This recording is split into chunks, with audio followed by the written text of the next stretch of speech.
আপনি স্বপ্ন দেখলেন, আপনি আইডিয়া পেলেন, আপনি টাকাও পেলেন, এখন আপনাকে একটা কোম্পানি ফর্ম করতে হবে। সেই জন্য আপনার কোম্পানির একটা খুবই সুন্দর এবং ইউনিক একটা নাম দরকার, এবং এখানে আরও যে যে ডকুমেন্টগুলো দরকার, আপনার এটা রেজিস্ট্রেশন করা দরকার। আপনি যদি পার্টনারশিপ করেন, আপনি যদি প্রোপাইটারশিপ করেন, বা আপনি যদি প্রাইভেট লিমিটেড কোম্পানি করেন, আপনাকে জয়েন্ট স্টকে এটা রেজিস্ট্রি করতে হবে। এবং আপনার একটা অফিস অ্যাড্রেস দরকার ডেফিনেটলি, এবং সেখানে আপনার টেলিফোন নাম্বার এবং ইমেল অ্যাড্রেস, এবং আপনার ট্রেড লাইসেন্স দরকার।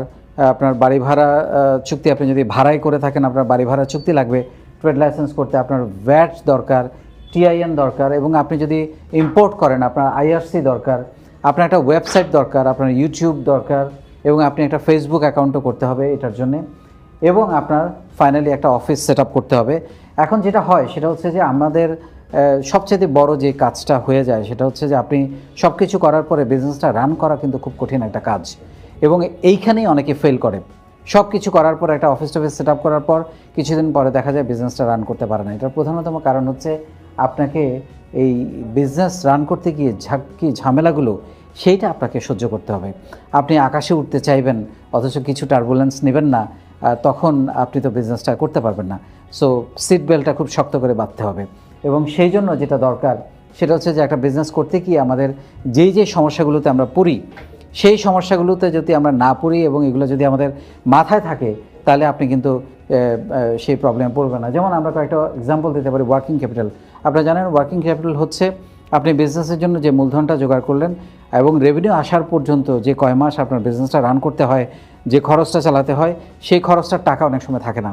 সেই জন্য বিজনেসটা ফল করে, কারণ আপনাকে তখন প্রোডাক্ট কিনতে হয়, বেতন দিতে হয়, বাড়ি ভাড়া দিতে হয়, সেই টাকাটা আপনাকে রাখতে হবে। এবং ভুল প্রোডাক্ট, এটা খুবই গুরুত্বপূর্ণ। আপনি যদি প্রোডাক্টটা ভুল হয়ে যায় তাহলে আপনার বিজনেসটা প্রবলেম হবে। এবং সঠিক মার্কেটিং প্ল্যান, আমরা অনেক সময় সব কিছু করি কিন্তু মার্কেটিংয়ের জন্য কোনো বাজেট বরাদ্দ থাকে না, তখন দেখা যায় আপনি প্রোডাক্টটা বিক্রি করতে পারছেন না, যে সমস্যাটাতে আমরা অনেক সময় পড়ে যাই।